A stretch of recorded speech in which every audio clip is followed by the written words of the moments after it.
televidentes, Hablamos Derecho, el programa de la Universidad San Gregorio de Portoviejo, nuevamente en sus hogares. Muchas gracias por la constante audiencia que mira este programa en el que se discuten temas de derecho, propuestas de leyes, derogatorias de leyes, en definitiva todo lo que tiene que ver con el ámbito jurídico y por lo cual la carrera de Derecho de la Universidad San Gregorio de Portoviejo junto con su cuerpo docente prepara semanalmente cada uno de los temas. Precisamente el viernes de la semana anterior, el señor Presidente de la República envió un proyecto de reformas a la Ley Orgánica de Comunicación. Y ese será precisamente el tema del programa de esta noche. Y para aquello nos acompaña, como siempre, el doctor Alberto Vélez, profesor de la carrera de Derecho, y nuestro invitado, alguien quien, pues, además de las funciones de abogado, puesto que es licenciado, abogado y doctor en la Universidad Central de Quito, ha sido también, obtuvo su título de licenciado en Comunicación Social en la Universidad Eloy Alfaro de Manta y tiene una especialización en Derecho Procesal en la Universidad Andina.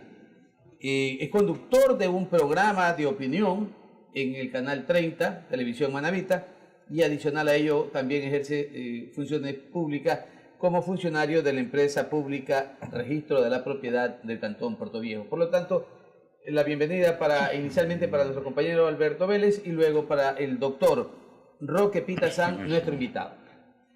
Estimados televidentes, qué placer estar siempre con ustedes todos los martes a partir de las 9 de la noche en Televisión Manabita, Canal 30. Este programa que le propone la Academia, la Universidad con Corazón. Hablamos Derecho. Qué gusto de partir con tan importantes profesionales. Muchas gracias, Alberto. Doctor Roque Pita, bienvenido a este programa. Gracias por la gentileza de estar esta noche con nosotros. Gracias a usted, abogado Farfán y compañero, por invitarme. Y solo una aclaración, se olvidó decir también que soy profesor de la Universidad de San Gregorio con licencia.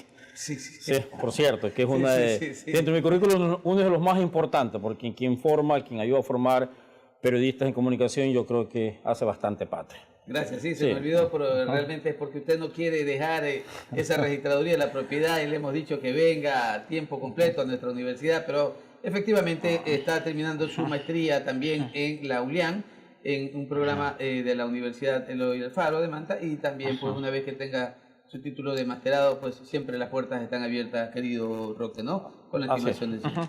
Muy bien, Roque, tú eres, además de ser un hombre de casa, eres una persona que tiene un conocimiento profundo sobre la Ley Orgánica de Comunicación, ejerces el periodismo, haces opinión pública, mantienes entrevistas en tu programa semanal en Televisión Manabita. Es decir, eres una persona con quien vamos a tratar este tema, pues, y creo que vas a tener la oportunidad de ilustrar mucho a nuestros televidentes con algunas cosas que han sido indudablemente factores de oposición a lo que el presidente de la República planteó como el gran cuerpo legal que iba a regular aparentemente la basura que pedía como información, como noticia, los medios de comunicación privados del país.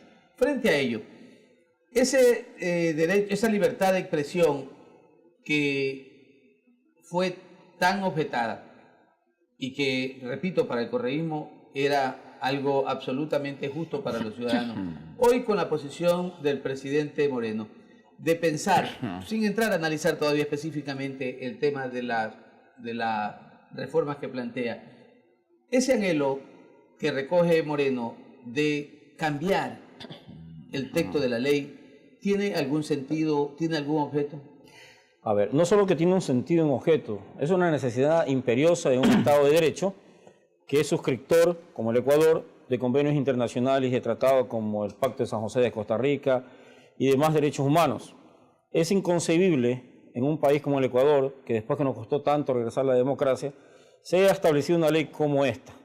Ustedes son juristas y con mucha más experiencia que yo. Lo peor que le puede pasar a un cuerpo legal es que sea muy subjetiva. Y lo que más tiene esta ley, que es una ley muy subjetiva, que se pueda moldar a quien la ejerza, a quien la practique, y a quien la esté ejecutando, que fue justamente lo que ocurrió desde que la ley se aprobó hasta la presente fecha. Esa subjetividad de esa ley permitió manejarla a su antojo y sancionar y perseguir. La consecuencia de esto, mis queridos colegas, es lo que yo siempre he sostenido frente a estudiantes en foros y cuando me han entrevistado medios de comunicación sobre el tema. Esta ley lo que provocó, o la más grave consecuencia fue la autocensura. Periodistas y medios de comunicación y la ciudadanía en general se autocensuraron por el temor de ser perseguidos. Ahí se reduce todas las consecuencias. Ya, pero creo que algo de mayor trascendencia desde mi perspectiva fue que generó el control y la regulación.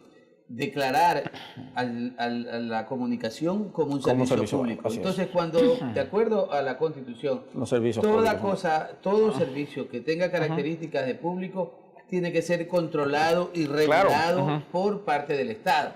Entre ese control y la regulación surgen los abusos del Estado, surge la prepotencia del Estado y hay veces, indudablemente, los graves daños a la honra, a la moral y a los bienes de los particulares.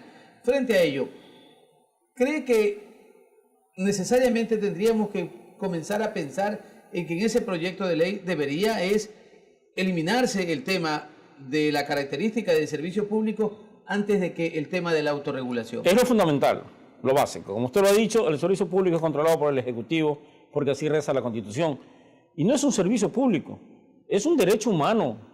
La comunicación, la libertad de expresión, el acceso a la información es un derecho humano, no es un servicio que lo puede otorgar alguien. ¿Quiénes otorgan los servicios? El Estado, la empresa privada, la empresa pública. El de acá es un derecho humano, por lo tanto no es una potestad gubernamental o de la empresa privada, como el derecho a la vida. El derecho a la vida no me lo otorga la Constitución, no me lo otorga un Estado. Asimismo la libertad de expresión o la libertad al acceso a los medios de comunicación. Es lo primero que hay que eliminar. Doctor Pita, si usted me lo permite,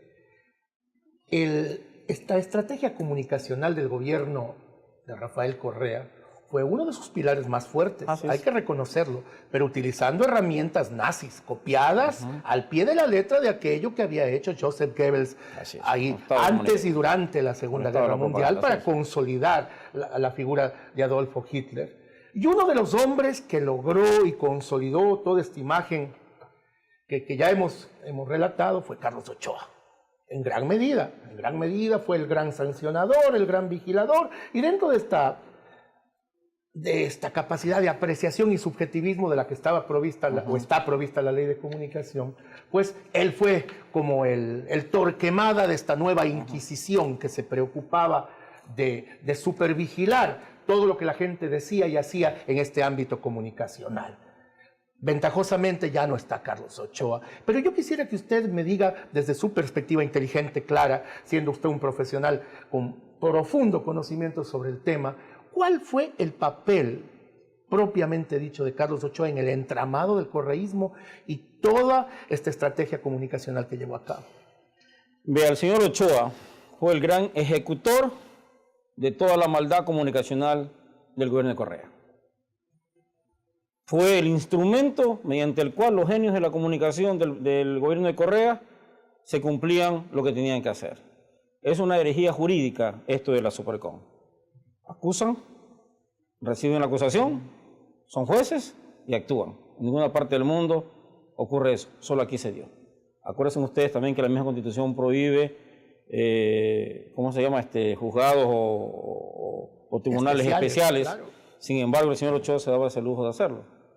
Pero él no era el estratega, él era un ejecutor, desde mi punto de vista, era un ejecutor simplemente de las políticas comunicacionales de este gobierno. Yo sostengo de que a presidente Correa, hay que hacer un estudio, porque nadie puede desconocer también la habilidad comunicacional que tuvo Correa.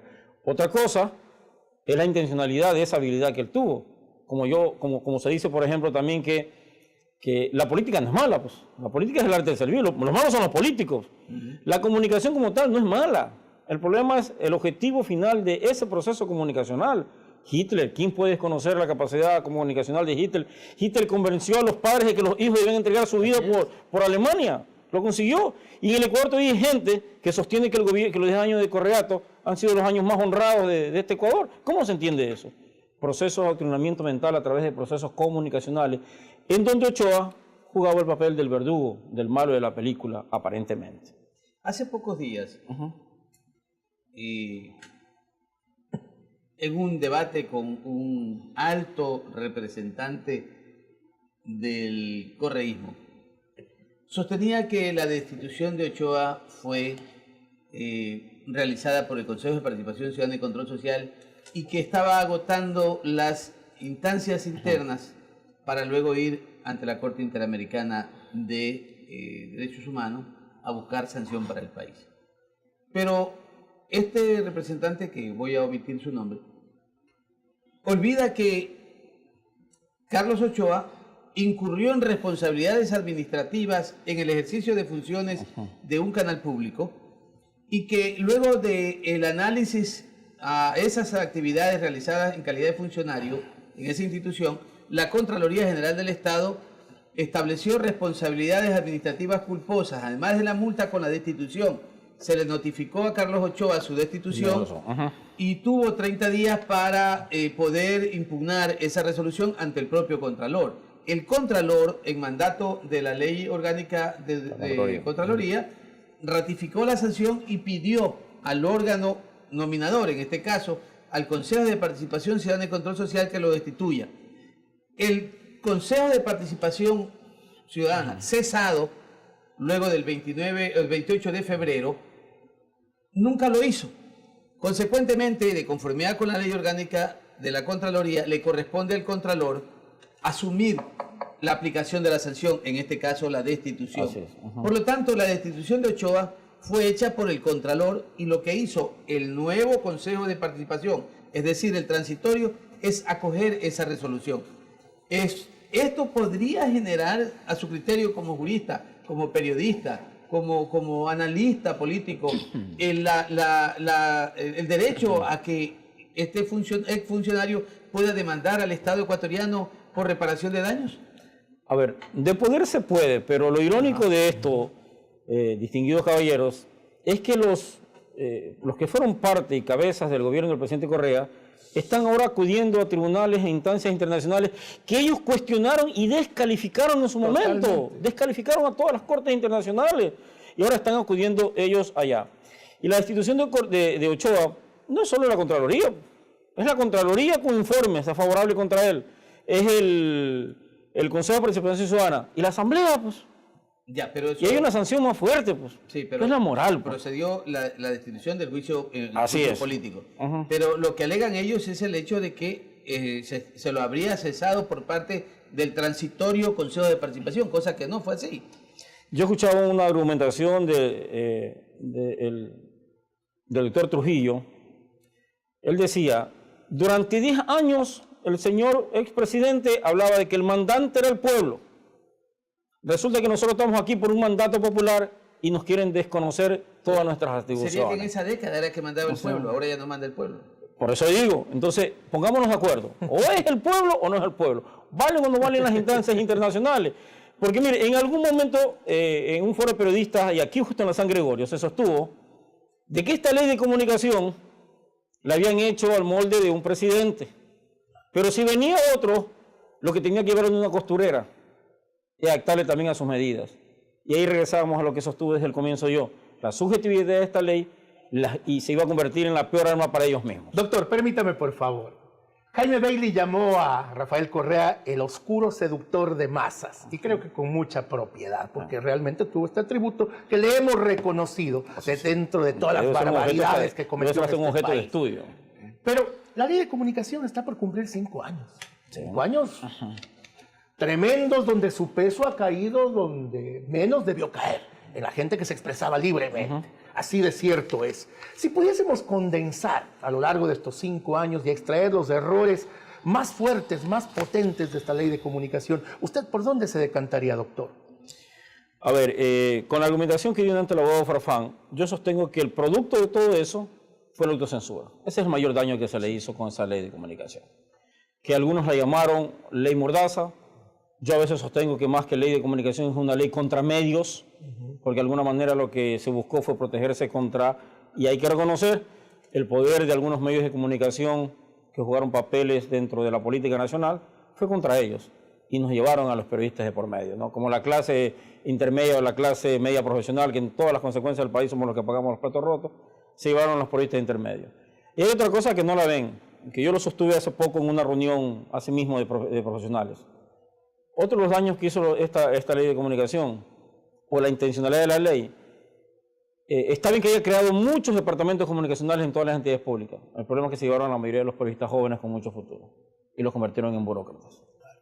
Ha matado casi a 2 generaciones de periodistas que aquí yo los conocí como alumnos, eran rebeldes y contestatarios, ahora son burócratas. Esa es la diferencia, ese daño también lo queda. Perfecto, entonces vamos a unos anuncios institucionales, Roque, y regresamos de manera inmediata con este programa de Hablamos de... Ya ves.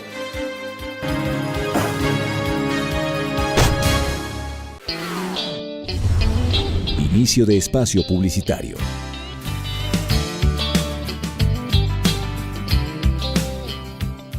El Departamento de Bienestar Universitario de la Universidad San Gregorio de Puerto Viejo te ofrece los servicios de orientación y acompañamiento, trabajo social, secretaría, servicio médico, odontológico, psicológico y de enfermería. Departamento de Bienestar Universitario, Universidad San Gregorio de Puerto Viejo.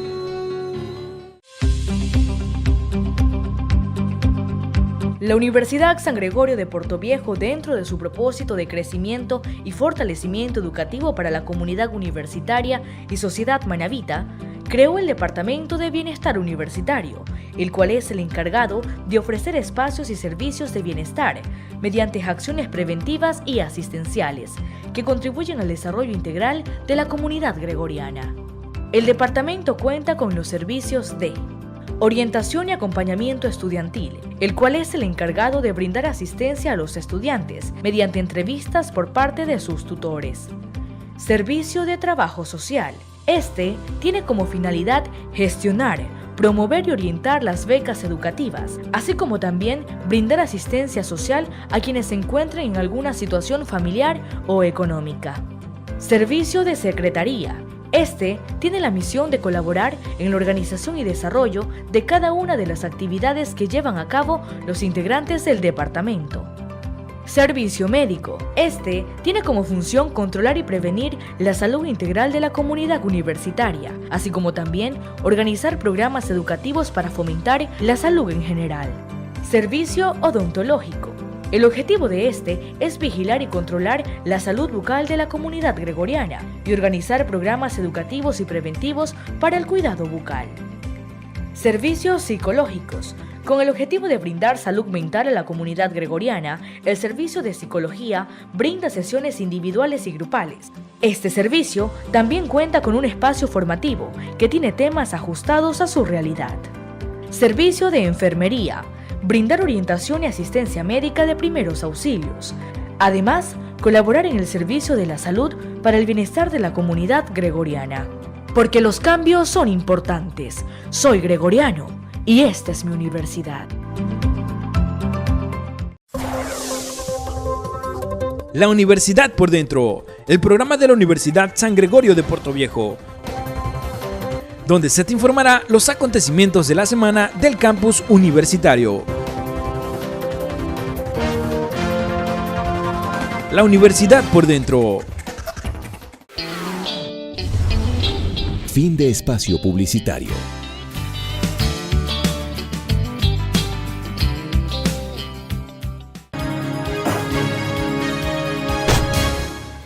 Volvemos con nuestro invitado, con el doctor Roque Pitazán. Yo hice una pregunta anterior respecto de si cabía o no la posibilidad de que Carlos Ochoa pueda demandar ante la Corte Interamericana, puesto que parecería que esa es la estrategia que tienen, y todo basado en algo. Así es. La presencia de Patricio Pazmiño en la Corte Interamericana de Derechos Humanos. Ajá. Ahí está todo el meollo. Fíjese usted que el presidente de la República en aquella época, en Cancillería, comprometió el apoyo para quien el secretario de la OEA pudiera ser Costa Rica, y ahora automáticamente rompen ese compromiso y ese pacto una vez que lograron que Patricio Pazmiño estuviera en la Corte Constitucional.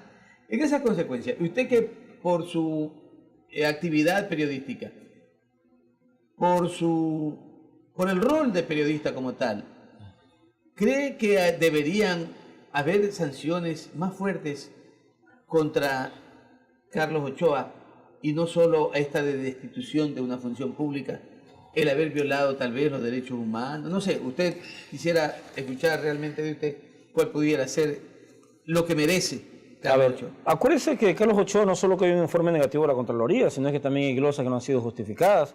Acuérdense también que hay una acusación penal por presunta alteración del texto de la Ley Orgánica de Comunicación, a la cual creo que ha dicho él que fue un error de tipeo, de imprenta, algo así, pero en base a esa ley alterada se sancionó, pues, se la aplicó, pues. Y no sé, pues yo no soy tan especialista en derecho, pero todo lo sancionado con ley alterada o ilegal queda sin efecto, pues, porque así se sancionó, ¿no es cierto? Claro, Entonces, causó perjuicio. Así es, causó perjuicio. Dañó la honra. Claro. Yo pregunto a usted, ¿y quién va a pagar todos esos daños que se causaron? El Estado, pues que el Estado después sigue la acción de repetición Ochoa, otra cosa. Vea usted que sigue argumentos, pero no solo para seguir una destitución. La destitución, como decía un profesor mío, es para un funcionario público con tanto problema legal, es como un premio. Porque tiene derecho a quejarse, a convertirse en víctima y ahora hasta acudir a organismos internacionales. Yo coincido con usted, yo creo que contra Carlos Ochoa debe seguirse acciones mucho más concretas y más directas por presunto cometimiento de infracción a la ley.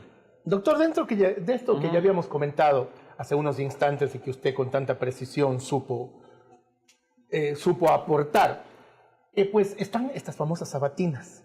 Te recordará que fueron nuestra religión prácticamente todos los sábados, y digo religión porque las veíamos tanto los detractores cuanto los seguidores. Los detractores para encontrar aquello que el presidente estaba diciendo fuera de foco, y los seguidores pues para generar loas y alabanzas. Hay un gran entorno, no solamente es Carlos Ochoa, están los hermanos Alvarado, el propio presidente Correa que ha sido un gran titiritero, y a eso quiero referirme. ¿En qué medida todo este grupo que generó la estrategia comunicacional del gobierno no eran sino simples títeres del presidente Correa, y él es el gran mentalizador de toda esta orquestación malévola que nos ha llevado a este punto y a permitirnos debatir aquello que estamos conversando? Mira, yo creo que Correa era el gran líder, pero no era todo. Mi primer jefe en el primer trabajo que tuve en Manavisión, el señor Jorge Maldonado, sostenía de que un buen líder es aquel que se asesora con personas más inteligentes que él. Si no, no sirven de asesor. O sea, a mí que me puede asesorar alguien que sepa menos que a mí. Yo creo que Correa se asesoró de gente que manejaba comunicación no solo del país. Hablan de unos españoles, hablan de unos mexicanos, hablan de brasileños, chilenos, en fin. Pero yo creo que se asesoró en comunicación porque él entendió en un primer momento que era como un diamante en bruto, que tenía un poder innato de comunicación, que manejaba escenarios. Pero creo que a él le faltaba la intencionalidad de decir hacia dónde vamos dirigidos, hacia dónde vamos conducidos. Y entonces ahí se crea toda esta infraestructura jurídica y equipos de espionaje, organismos para controlar medios de comunicación, hasta cierto punto de persecución, para manejar todo lo que usted sostenía al comienzo, este estado de propaganda que se vivió durante todo este tiempo. ¿Cree que se copió en alguna medida el Estado chavista, que había generado también algunas estrategias bastante semejantes? Por supuesto, porque Chávez era otro igualito a Correa, pero la diferencia era que Chávez tenía otro tipo de poder. Primero, un país con mucho más ciudadanos, un país con mucha más plata que podía distribuir y levantar barrios enteros con dádivas, que Correa no lo tuvo, pues. Esa era la diferencia, pero yo sí creo que influyó mucho, pues. Y aparte de eso, acuérdense que Chávez fue ahijado, pues, de los Castro. Oiga, si los Castro han mantenido más de 5 décadas a todo un pueblo en pobreza, convencido de que es el mejor país del mundo, imagínense cómo no va a convencer Chávez a todo el mundo y Correa acá, pues. ¿Sí? El presidente, como decíamos, entregó el viernes pasado el proyecto de reforma a la Ley Orgánica de Comunicación. Y una de las que han hecho, diríamos, mucho comentario, ha habido bastante opinión, es algo que el presidente lo sostuvo: la eliminación o la desaparición de la Supercom. Por el contexto de tus respuestas a varias de las preguntas, dejarías entrever de que estás absolutamente de acuerdo en que desaparezca la Supercom.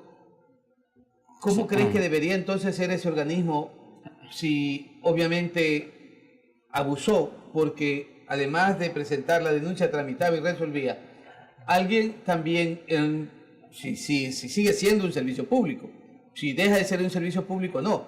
En el caso o en el supuesto de que siga siendo un servicio público, la Supercom podría nacer un nuevo organismo que tal vez tendría el derecho a denunciar para ir ante un juez imparcial que resuelva diríamos, en sede administrativa cualquier tipo de incorrección. Correcto. Mire, ¿Cómo sería tu visión respecto a aquello? Cuando la semana anterior el presidente Moreno anunció el proyecto y la reforma y dijo que la enviaría el pasado viernes, dijo una frase que la recogieron los varios medios de comunicación y que decía, el jefe de Estado dijo, la libertad de expresión no debe ser controlada ni vigilada por las instituciones estatales, sino protegida.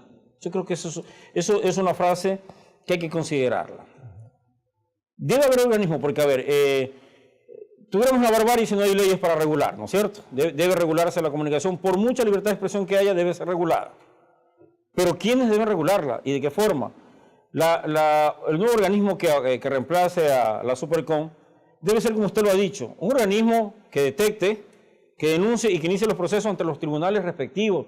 Pero los que ejercen justicia en el país son las cortes, pues. Ya, pero es que recuerda ¿Sí? también, Roque, que hay dos sedes, lo reconoce la Constitución, una es sede administrativa. Así es, sede administrativa. En ese espacio tiene que haber incluso la aplicación del artículo 79 literal M de la Constitución, el derecho a recurrir. Entonces, en sede administrativa tiene que haber este órgano que permita sancionar, pues. Claro. Que sanciona administrativamente, son órganos reguladores de los medios de comunicación, de las expresiones de los medios de comunicación. En consecuencia, esa resolución que sancione a un medio o a un periodista tiene derecho a ser apelada, a ser recurrida. En consideración de eso, entonces tiene que haber ese organismo en sede administrativa. Sí, debe haber, no hay que descartar ese organismo.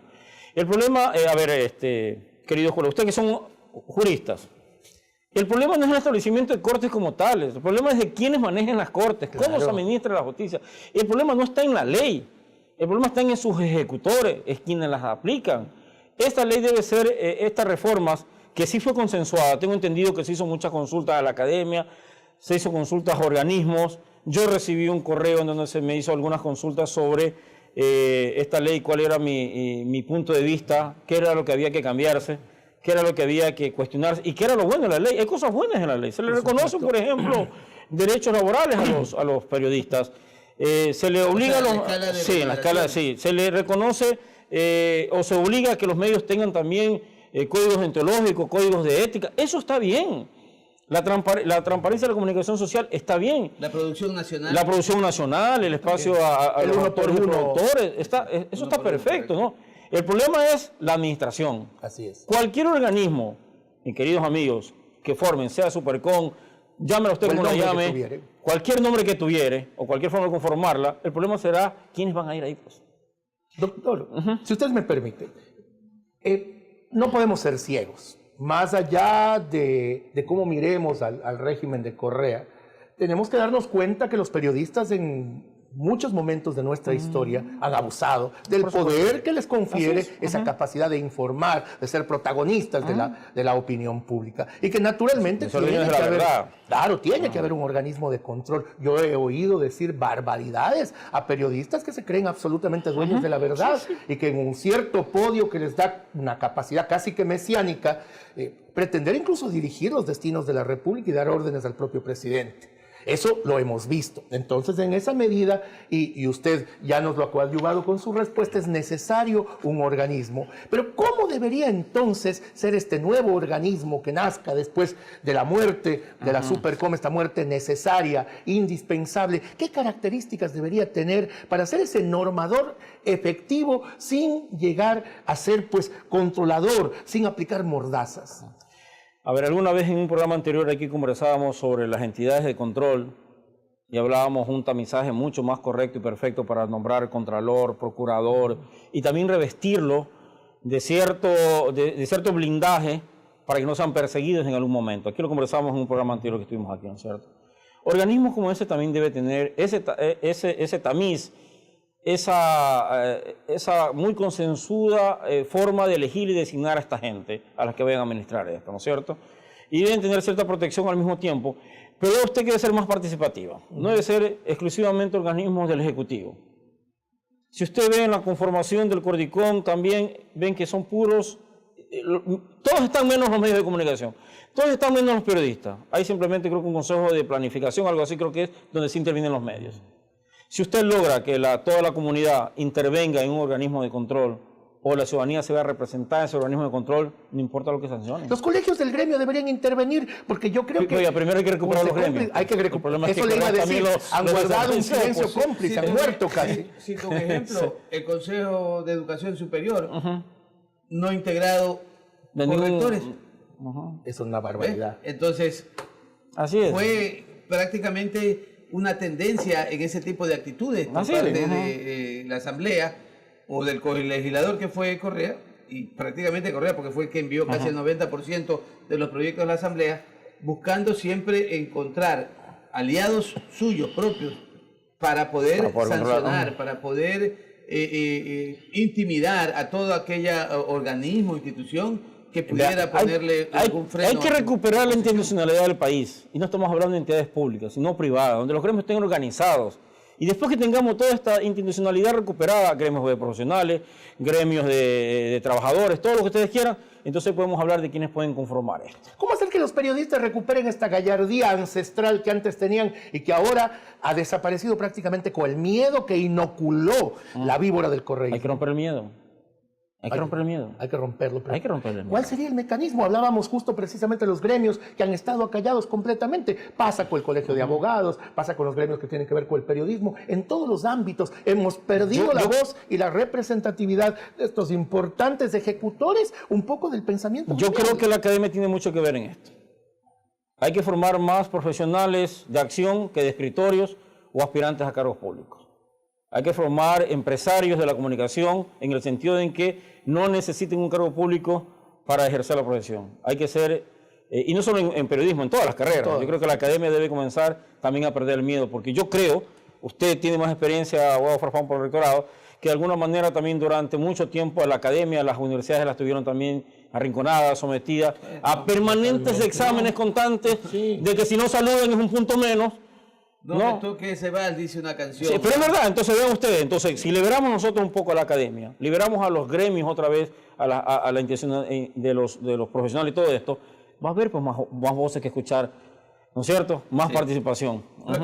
Antes de concluir este segundo segmento, usted mencionó mucho el tema de la autocensura, que para usted fue realmente una de las cosas más terribles de la ley. Pero la autocensura fue incurriendo en los medios de comunicación y hoy se ha prácticamente anclado en los medios de comunicación. ¿Qué podemos pedirle entonces a los medios de comunicación o cómo se lo plantearía usted para que este sistema, que posiblemente lo hicieron por cuidar los intereses del medio, lo dejen a un lado y permitan entonces que las opiniones... Sí, claro, obviamente, porque es lo que se está también tratando en el proyecto de reforma. Pero que los medios no nos vayan a dejar con la autocensura para todos aquellos que hacemos opinión pública, porque muy hábilmente en ese sentido se quedarían los medios con esa costumbre y nos perjudican a nosotros para hacer una opinión, para escribir, para decir lo que sentimos propiamente, e incluso lo que sentimos contra el propio medio de comunicación. Todas las leyes buscan el bien común. Correcto. ¿No es cierto? Ese es el concepto básico. Nadie se hace ley especializada para ni por, sino para el bien común. Estas reformas que van a ser discutidas en la Asamblea Nacional y donde ojalá llamen a participación y escuchen a la academia, escuchen a los gremios, escuchen hasta a los libres pensadores o gente que hace comunicación sin ser periodista, permita tener una visión distinta en donde esta ley no solo sea para medios, no solo sea periodistas, sino para la comunidad. Y como usted lo dice, abogado, no, pues que no sea simplemente una ley para proteger a los medios, hay que proteger a los periodistas. Hay que proteger a las radios comunitarias, a las radios institucionales, a las mismas entidades del Estado que son de comunicación. Ese es el camino a seguir, donde a todos nos permitamos que esa ley de comunicación sirva hasta el simple ciudadano que tiene un celular y que puede ejercer la comunicación social. Pero también tiene que regulárselo, porque esto no es un libertinaje. Por creer que estoy en un medio, por creer que tengo un celular, puedo tomar fotos, escribir lo que me dé la gana y publicarlo. Bien, perfecto, Roque. Vamos a ir a otros anuncios institucionales y regresamos inmediatamente para continuar con nuestro programa Hablando. Ya volvemos.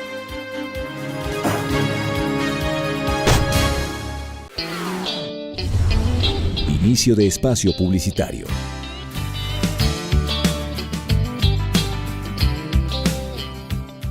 El Departamento de Bienestar Universitario de la Universidad San Gregorio de Puerto Viejo te ofrece los servicios de orientación y acompañamiento, trabajo social, secretaría, servicio médico, odontológico, psicológico y de enfermería. Departamento de Bienestar Universitario, Universidad San Gregorio de Portoviejo.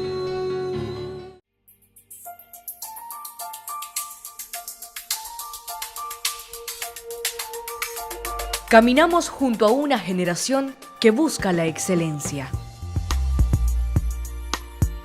Sabemos que el conocimiento es la fuente de desarrollo de nuestros pueblos y entendemos que nuestro deber es formar profesionales con responsabilidad. Nuestra oferta académica es variada y está a la par de las mejores universidades del país. Nuestro compromiso es formar a los nuevos líderes del futuro. Somos la Universidad San Gregorio de Portoviejo.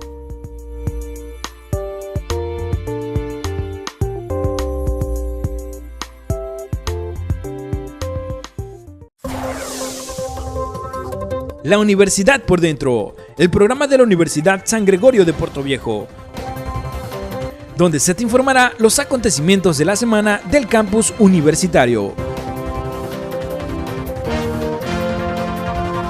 La Universidad por Dentro. Fin de espacio publicitario.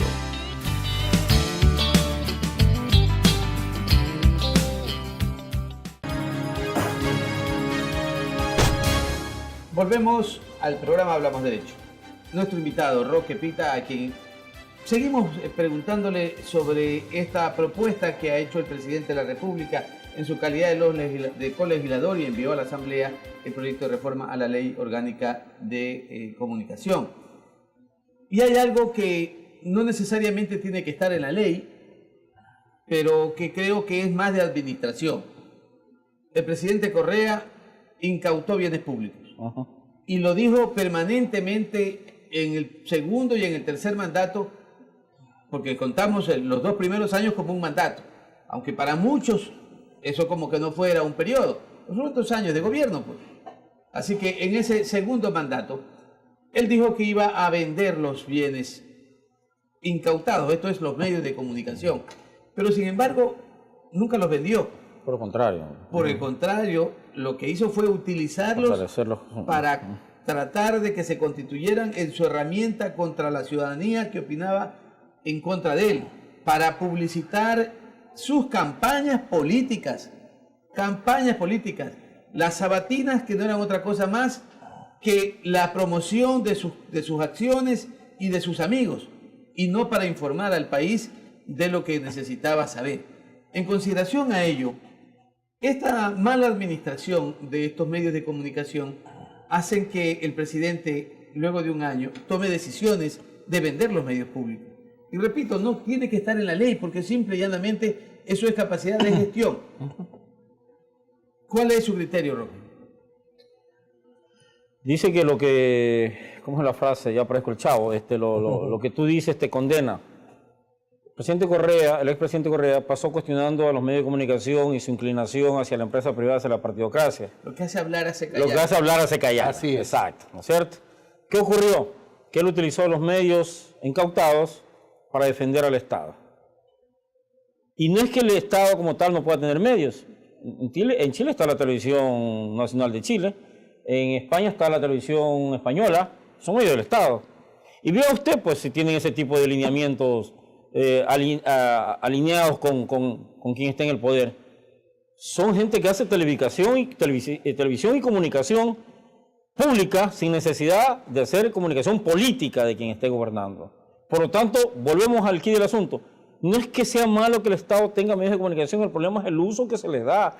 Pero estos medios, por las consecuencias de las auditorías que se le han hecho, deben ser vendidas ya, porque ha servido para ratas y ladrones, pues. Doctor, precisamente por eso, miren que desde octubre, Andrés Michelena, que es el secretario del Ejecutivo, ya hizo señalamientos muy serios, ¿no? Porque ya la semana pasada renunciaron, así es, efectivamente. Él en octubre, al momento de estas declaraciones, era el secretario, para decirlo con propiedad, gracias a la corrección del señor rector. Establecía que Gama Visión está completamente quebrado. Quebrado, y TC, que en la época de los hermanos Isaías había sido el canal más rentable del país, había dejado de serlo hace tiempo. Pero esto no fue una novedad traída por Michelena. Eso se era sabía. Vox Populi, lo sabía todo el mundo. ¿No cree usted que el presidente Moreno en alguna medida se está tomando demasiado tiempo para ejecutar acciones que debieron haber sido iniciadas desde pues que arranque su mandato? Oiga, yo le hago una pregunta. Usted tiene un carro que no le funciona, que está dañado, que le ha dado pérdidas, usted lo va a Hay que vender. venderlo. Claro. El problema es conseguir al comprador. Ah, eso sí. Esos canales no valen un centavo. Debemos venderle algunos millones de dólares, más las deudas y compromisos laborales que tienen. Ahorita es mucho más complicado vender esos medios de comunicación. No es imposible. Es mucho más complicado venderlos que en la época en que debieron haberlo hecho. Por dignidad. Y como dice el doctor Farfán, no es por mandato legal. Era por dignidad. Tenía que habérselos vendido en su momento. Y aparte el país está en crisis ahorita. Hay que recuperar dinero y ahí hay mucha plata. De hecho, Hay que venderlos, así es. existe un reglamento general de bienes expedido por la Así es, Contraloría, ajá. de manera que aplicando ese reglamento general de bienes pudo haberse aplicado la venta hace mucho rato y es solo una decisión de carácter administrativo. Pero tengo entendido que sí hubo unos grupos interesados, unos grupos internacionales interesados en la compra, no sé si de TCO de Gamavisión, Pero fue en el periodo anterior. en el periodo anterior, Pero y ellos se les puso mismos- tantas trabas. Ellos mismos O sea, torpedearon así el es, proceso ajá. para poder continuar con los medios. Ahora, la Contraloría apenas ha realizado algunos exámenes especiales a gestiones muy parciales.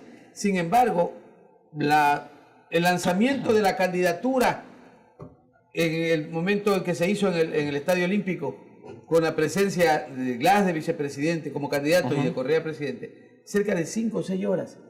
¿Quién respondió por ese gasto?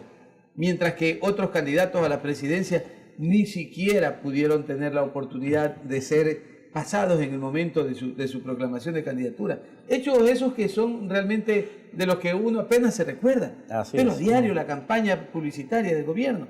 Entonces, ¿cómo hacer para que se establezcan auditorías totales a esas gestiones y puedan ser glosados, en este caso, responsabilidades civiles indemnizatorias para quienes ejercían la autoridad en la cosa pública y obviamente los responsables también solidarios que eran precisamente los aliados del propio gobierno?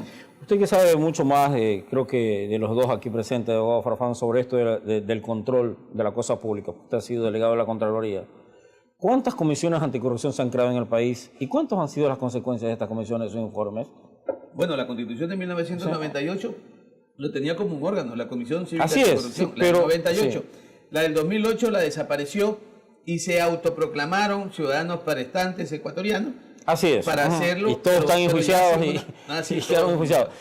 A ver, hacía ese antecedente para decirle, ¿y acaso el Consejo de Participación Ciudadana también no tiene disposiciones legales para investigar sobre Claro. actos de corrupción? Claro, Bueno, exactamente. Es aprovechemos el que está control social. ahorita, aprovechemos el transitorio que está ahorita también y que inicie investigaciones en torno al manejo El de problema administración de es todos que estos bienes. no pueden abarcar tanto los miembros del Consejo de Participación Y es Ciudadana poco y Control tiempo. Social. Tan poco tiempo, evaluación, concursos, designaciones y análisis también de muchas denuncias que se han hecho en contra de servidores públicos. Porque eso que no hace Contraloría.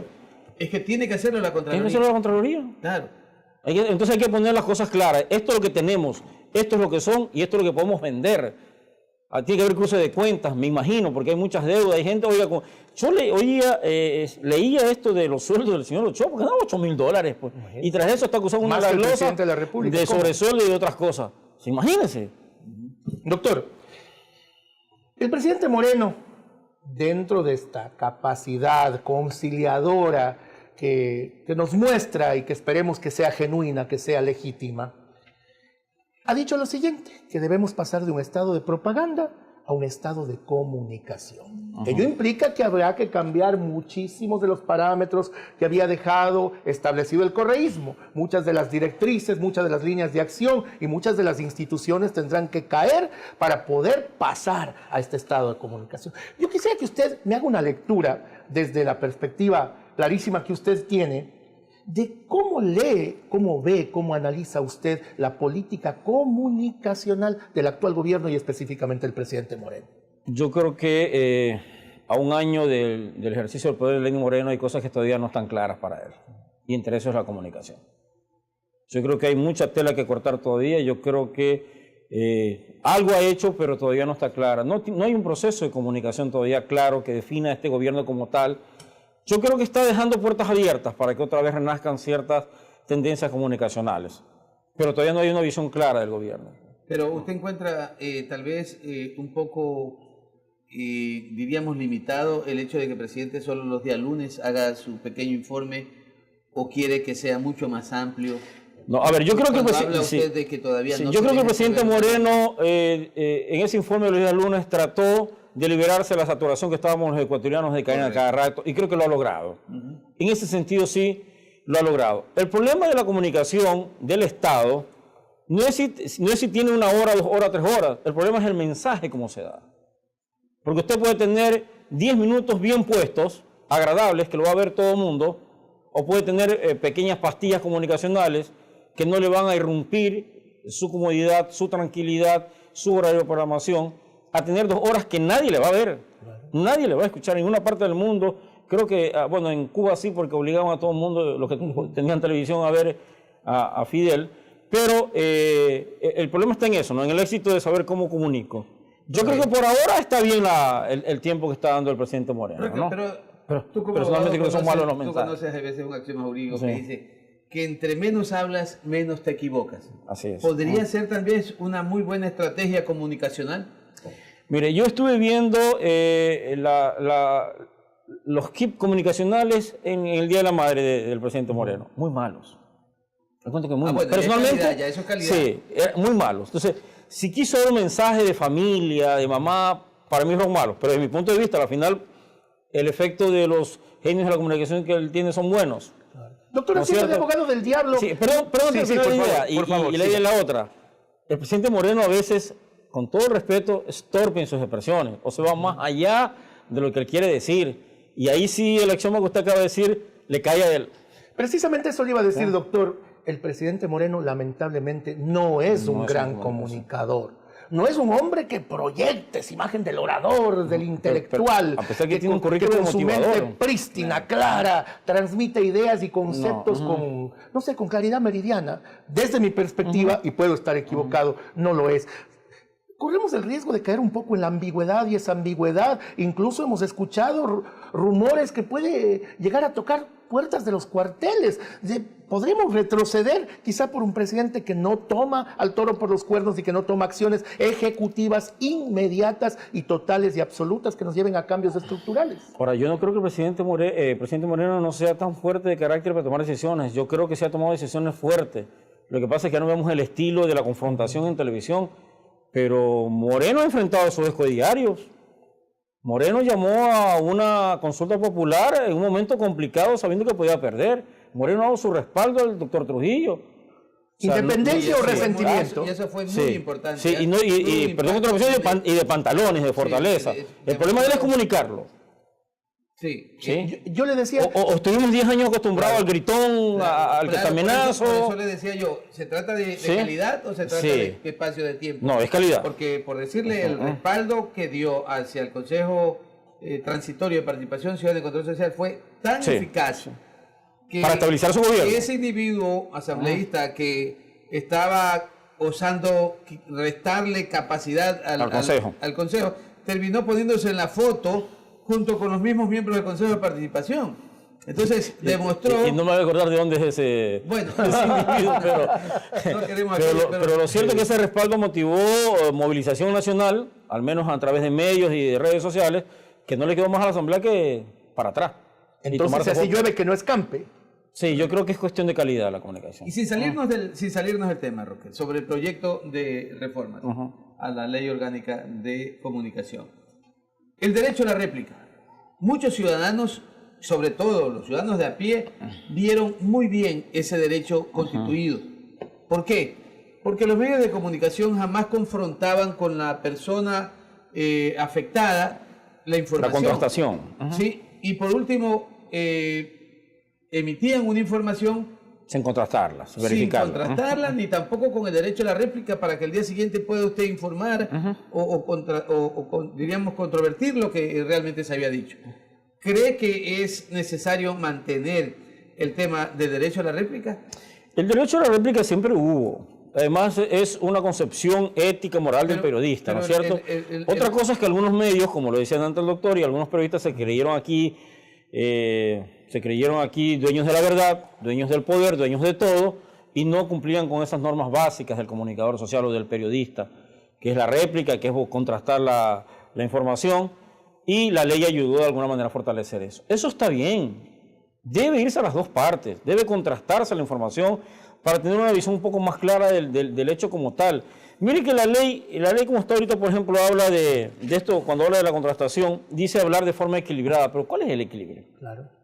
¿Quién determina el equilibrio? Muy relativo. ¿Sabe quién determina el equilibrio? La comunidad cuando recibe la información vista desde los dos ángulos, de parte y contraparte, ¿no es cierto? Y es el ciudadano el que ve el equilibrio. Pero nos quedan 30 segundos, de manera muy breve. ¿Cómo debería después de la Supercom manejarse el criterio de la responsabilidad ulterior? La responsabilidad ulterior está tratada también en algunos otros códigos. Pues. En materia penal se ha visto la responsabilidad en torno a la calumnia, la injuria, una serie de cosas aquí. Lo que pasa es que se lo satanizó por el temor, por la autocensura, por la misma presión que ejercía el gobierno. Ahora, había un lema en el medio de comunicación más popular de Manabí, que no es una frase de ellos, pero que estaba a la entrada de la dirección de don Pedro Zambrano Barça, que decía, no digas como periodista lo que no puedes sostener como caballero. Ahí encierra todo. Uno como comunicador y como periodista debe sostener aquello que se ha investigado, averiguado, confirmado. Muchas gracias. Muy bien, vamos a otros anuncios institucionales y regresamos en un último bloque para hablar con nuestro invitado, el doctor Roque Pita.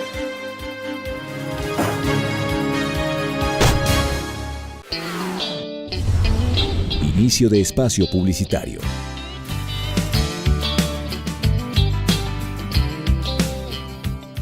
El Departamento de Bienestar Universitario de la Universidad San Gregorio de Puerto Viejo te ofrece los servicios de orientación y acompañamiento, trabajo social, secretaría, servicio médico, odontológico, psicológico y de enfermería. Departamento de Bienestar Universitario, Universidad San Gregorio de Puerto Viejo. La Universidad por Dentro, el programa de la Universidad San Gregorio de Puerto Viejo, donde se te informará los acontecimientos de la semana del campus universitario.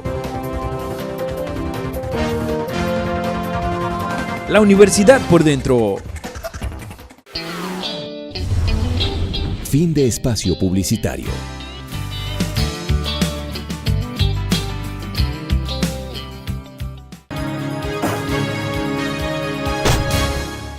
Volvemos a este último segmento. Nuestro invitado, Roque Pita San. Roque, hemos ido analizando los puntos más importantes o trascendentales de la ley vigente, ¿sí? Y que obviamente conllevan a que la Asamblea debata sobre el proyecto y obviamente con el legítimo derecho que tiene, en este caso la Asamblea, pueda incorporar o pueda negarse a hacer reformas que vengan en el proyecto. Y en ese sentido nos encontramos con la responsabilidad compartida. Es decir, esta responsabilidad que tiene el periodista por su opinión, por su comentario, como también el medio de comunicación. En ese sentido, esa responsabilidad compartida daría tal vez lugar a que se mantenga tras bastidores esa autocensura en los medios de comunicación, sobre pretexto de cuidar los intereses institucionales, sobre pretexto de cuidar los intereses particulares de la empresa. ¿Qué criterio le merece aquello? ¿Debemos mantener la responsabilidad compartida o debemos eliminarla? La responsabilidad compartida debe mantenérsela en tanto y cuando el producto sea comunicación e información, no opinión. Hay diferentes tipos de géneros periodísticos. El opinativo, que es cuando yo ejerzo mi derecho a opinar, es mi opinión y no tiene por qué ser la del medio de comunicación responsable. Fue lo que le pasó a Palacios en El Universo. Acuérdense que se sancionan al Universo por una opinión de Palacios. Era su opinión, pero no era la visión del medio. Pero teniendo un precedente como ese, no daría lugar. Recuerde que la sanción, prácticamente el presidente la conmuta, es decir, desiste de la acción al diario. O sea, hubo la sentencia Sí, condenatoria. pero fue por presión Bueno, nacional. pero ahí ¿sí? hay un precedente, Exacto, correcto, hay sí, un precedente. sí. Pero por eso le decía, hay que definir, todo aquello que sea un producto informativo, noticioso, es responsabilidad compartida del medio. Pero en la opinión, por eso esa página es distinta, donde se pone el nombre de quién escribe y por qué lo dice. Y la O de opinión. Y es opinión, exacto. Él debe responder por sus actos. Doctor, pero mientras la el medio. responsabilidad compartida exista, ¿no cree usted que los medios seguirán filtrando y vetando a periodistas contestatarios tipo Carlos Vera, por ejemplo, y A ver. perdiendo a gente que tiene la capacidad de decir Hay que grandes entender verdades? que los medios privados son empresas privadas, son empresas privadas que tienen que reportar ganancias. O sea, nadie pone un periódico para ir en contra, ya esos tiempos pasaron, salvo los medios comunitarios que están en o medios comunitarios o medios institucionales, algo así, como está en la ley. Pero los otros primero son una empresa privada. Nadie hace un periódico para perder. Nadie pone una radio para de su plata pagar a los empleados. Por lo tanto, todos los medios tienen línea editorial. Si yo como periodista no estoy de acuerdo con esa línea editorial, tengo solo una salida, me voy. Así de sencillo. Usted puede ir a países como en Estados Unidos, donde la línea es editorial, por ejemplo, es gobernista, es gobierno. Y de frente, gobernista. Si no me gusta, me voy. Y el medio, si no está alineado en eso, debe salir. ¿Y tú Es así de crees, sencillo. que por tus conexiones, por tus amistades, tu criterio general, que estos medios privados que en algún momento tomaron la decisión de separar a estos comunicadores muy influyentes, con mucho impacto televisivo a nivel nacional, los llamen, regresen a los medios? Es que ahí el problema ya no es del medio, es del periodista. ¿Ya? O sea, a mí me sacaron, no me dieron mi respaldo. Es como el hijo que en algún momento tiene una crisis y usted como papá no lo apoya, y después que pasa la crisis, pasa todo el tsunami, usted dice, mijito, venga, aquí está su familia. El hijo se queda resentido. Yo como comunicador me quedaría Entonces, afectado ¿qué debería porque un hacer medio la no me prensa? respaldó. ¿Qué pues. debería hacer la prensa un poco para rescatar esas voces fuertes, estentorias, que antes escuchábamos y que muchos se han perdido en el ambiente periodístico? Con una estructura legal no tan persecutoria como la que tenemos, de seguro los periodistas, incluso los que están todavía en los medios, van a comenzar a ser un poco más libres para expresarse. Perfecto. Roque, Alberto, hemos llegado al tiempo que se nos concede en este programa. Quiero agradecer públicamente a Roque por su aporte, por tu apoyo a este programa, que no hace otra cosa más que informar jurídicamente sobre temas en el quehacer diario de lo que significa la construcción del derecho, la derogatoria del derecho, las reformas del derecho. En ese caso, Alberto, también muchas gracias. Muchísimas gracias. Hablamos derecho sin pelos de la lengua. Nos veremos la próxima semana.